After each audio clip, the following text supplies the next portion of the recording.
it's cookie time! Cookies for Easter. I just love, Easter's one of my favorite holidays. I like doing I guess because I like pastel colors, and so I usually go with the pastels for Easter. So anyway, we've got some great cookie cutters here. Let's just show you this. We're going to do this little lamb up here. So here's the cutter and then the shape after it's baked. Then we've just got a nice large size egg. And most of these are the copper cutters except for this one right here, which is the carrot. That's just the regular tin. Couldn't find one in copper, but I really like that one anyway. Up here we've got the chick hatchie.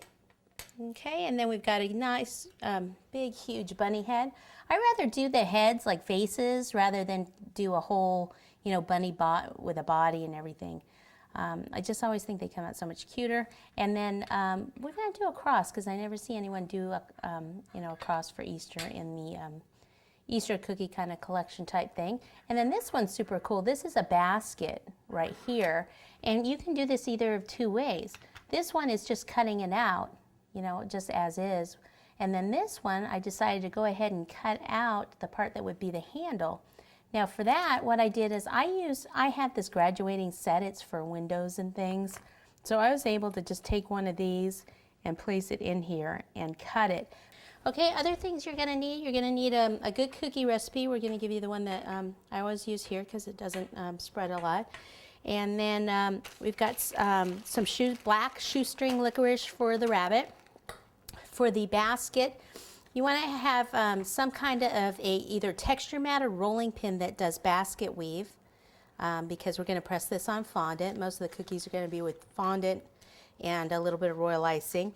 And then this little guy right here, this is, it's called a strip cutter, and it comes in a set of 4. And I just pulled this one design out because this is the total Easter egg design, isn't it? The zigzag type design. So we're going to use that for our Easter eggs. And then also for the basket, for the handle, I wanted a rope border, or I'm sorry, a rope handle. So there's different ways you could do it. You could either use the clay gun, like this, that has the 3 little things in it there. That's what makes the rope.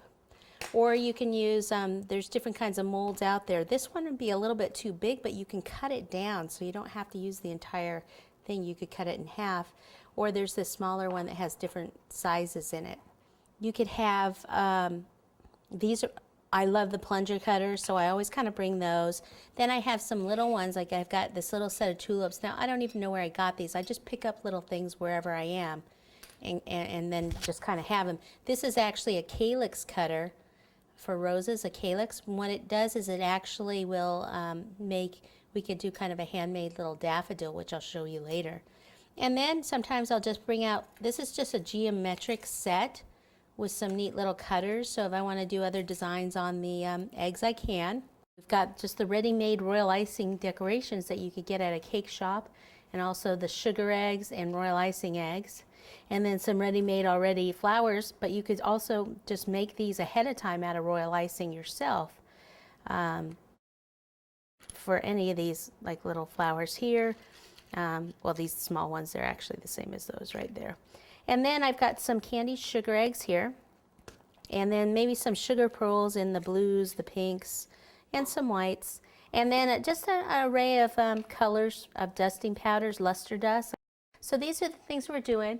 I just want to start with showing you, we're not actually baking the cookies because most of you have already, you know how to bake your cookies, but I'll go over it a little bit. So let me just move some of this stuff aside and get my rolling pins out. And then we can go over the recipe and how I prepare the cookies to bake.